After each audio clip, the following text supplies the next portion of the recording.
federal government has suspended taxes, duties, and tariffs on certain essential food items imported through the nation's land and sea borders. The Minister of Agriculture and Food Security, Abubakar Kyari, during a press briefing at the National Press Center in Abuja on Monday, stated that food items such as maize, wheat, brown rice, and cowpeas will have a 150-day duty-free import. Take note, 150-day duty-free. Now, the minister noted that his measure is part of the Presidential Accelerated Stabilisation and Advancement Plan aimed at achieving food security and economic stability in Nigeria. Joining us is Management Consultant and Economist Dovish Okojie. Good morning to you, Dovish. Yeah, good morning. All right. Thanks for having me. Let me find out first. Are you excited with this news that finally the bag of rice will come down and everybody would be happy? How are we even sure that the bag of rice will come down? I mean, Dovish is following this story clearly, so I think he's in a better position to either get us excited or get us worried, putting the indices in place. Your thoughts? All right. So, first of all, if we are talking about excitement, whether a bag of rice will come down or not, that is not really the ball of contention now, or the main thing we should be talking about. You see, they say desperate times come for desperate measures. So, and this current move by the federal government is actually a desperate move to be able to contain food prices, okay, and also food inflation in extension. So I don't know if I'm excited, but the only thing that I can say is that this will at least cushion down the effect of food prices. And like we know, this is like a quick win solution, is a short-term solution, and it will do a lot because the numbers are not looking good. Food inflation is over 40% now, which is a problem. And if we actually want to meet up with the numbers that the government has projected when it came into power and every other thing, then they have to make this move. So there's no excitement really, but I think this is a measure that will mitigate the effect of inflation, food inflation, and every other thing. But there are other downsides to it, though. So, but that's just my view for now. All right. What would you say, Dora? What would you say that the effect of this is? What would you say the effect of this is on the development of the economy so far and how we're proceeding? Is this something that maybe we'll start to see impact in the next couple of months? Well, it's possible for the impact to come. It's a two-way thing. Okay, there are advantages and there are disadvantages. That is the best way to look at matters like this. For example, there'll be more competition, more foods flood the market.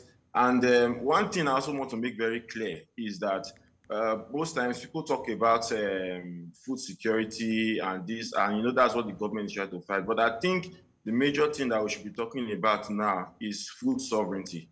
Okay, so this is just a quick fix measure to mitigate the effects on the current issue on ground. So I just feel,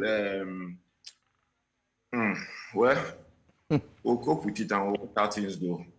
Okay, all right. So we've looked at it from the human angle. We've looked at it from the general aspect of possibilities. Let's use the word possibilities. But let's look at the effect it would have on the development of Nigeria's economy going forward. We've seen a very turbulent economy like we've never seen in a while. I mean, we've seen it in a while, especially from the APC being in power from the last administration, talking about the former president, Muhammadu Buhari. And now it's come down to now, in 2024. We see an economy that's it's moving from here to there. Kind of like reminds me of what one senator said. He said Nigeria's economy is how did he put it? Anyway, I can't remember that. But let's look at the economy carefully. With this move from the presidency, are we about to see an economy stabilize, especially in the aspect of food scarcity? Can you bring us up to speed with what this would do to the economy? Okay, so talking about this now from an economic angle, there will be some form of stability on the short run.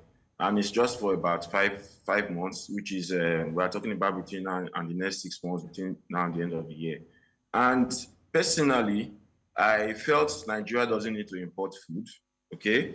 for economic reasons that we can sufficiently take care of ourselves and meet our needs and even end up exporting. And also, remember some months ago, the president also said that there is, no need to import food, that the government will not support the importation of food. But here you see, it's like a policy, somersault one way or the other. You want this at this point in time, you do something else at that point in time. Now you look at, it tells you that the numbers are not looking too good. The numbers are not looking well. So that is why they have to make this decision to stop things. But I believe is a good step, because rather than folding their hands and watching the economy, getting more heated up, bringing quick policies like this to, make everywhere a bit moderate is the way forward. And if we look at the situation of food inflation, we know that this is multifaceted, and we always focus more. Let me branch a bit into this so that we'll talk about climate change, this and that. I think sometimes we are escaping from the real conversations that we are supposed to be having. Now, when you talk about food security or food scarcity, it doesn't necessarily mean that there's no food, okay? There is food, but the problem now is when inflation and scarcity are happening together, it's a very difficult situation, especially looking at it from an economic angle. So in this situation now, you have to cool off something from one way or the other. You have to redirect policies to cool the economy, because over 40% food inflation now is a very, very serious matter. And so economically speaking, I think this will calm down the situation, because if it keeps on growing like this, though we can see that on month-to-month inflation has reduced, is coming down, but at least it's still, when we look at it on a year-to-year basis, it's still going up, and it's something concerning. So I applaud the government for taking this drastic step. And also, if you're to get deeper into it economically, we know that there was a time that people were talking about commodity boards and everything. This is also a stylish way to experiment. Okay, if we're able to say, okay, recommended retail prices are also going to be attached to these goods, and there are also going to be some standards that are met with them, so that nobody just throws in anything because we're in a desperate situation for food. Now, this is like a test case where you can say, okay, how do we move forward, and how do we continue in this dimension? So that's it basically for now. So economically, in summary, I think this is a good move. Okay, it's a good move, but mind you, this is a short-term solution, not a long-term solution. I want to say thank you so much for joining us, Dovish Okojie. Great points, and most importantly, Nigerians can start to heave a sigh of relief. Looking at the borders being opened is another conversation that Nigerians are also calling for. But then again, importation, taxes, and all that being lifted, that's a good one. Thank you for joining us, and do well to have a great day. All right. Let's move on now as we bring the show to a close. It's been an accelerated form of conversation here on Breakfast Central, right from where we started off at 7 a.m. and hoping that you did join us too. But the big stories so far, Oliver, I think that stands out for me still has to do with River State, which is indeed a very big story, no doubt, because I stand to wonder how Governor Fubara governs the state in this limbo. I mean, I said this at the beginning, and I'll say it at the end again. Whilst I feel for him, Governor Fubara, Governor Nyesom Wike, I must state that at the end of the day, when the two elephants fight, it is the grass that suffers. When Governor Nyesom Wike, former Governor Nyesom Wike, and Governor Siminalayi Fubara fight, it is the people of River State that suffer. It is governance in River State that suffers. Governance has taken the back seat. Politicking has come to the fore. And at the end of the day, you cannot claim that you love your state so much to throw it into chaos. If you love River State so much, I would think that both parties will find a way to work together to ensure that they move the state forward. Or if at all, there's anybody everyone should throw their weight behind who the current governor is. That's what I would think. Again, it's just a reminder to us that when these politicians are busy playing politics, it is the masses that will suffer. So I'm hoping that the masses will remember when going to the polls at the next elections to choose to support the person and the person and the party who would deliver on the mandates, not politics. Politics at the end of the day is not what will bail us out. We are seeing it playing out. We are seeing all the embarrassment. Not just in Rivers State, in the different states. A number of them have just shown us what their true colors are. At the end of the day, it is the people that will suffer. That's all we have to say about that. It's a tough one.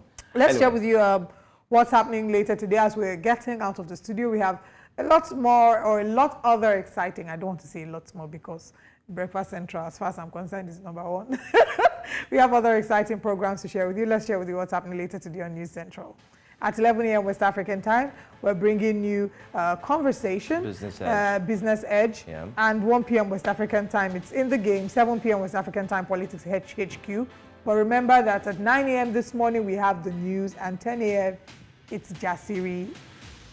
Thank you so much for joining us. We'll be back again same time tomorrow. Remember to continue conversations with us at News Central TV on all platforms. I am Olive Emodi.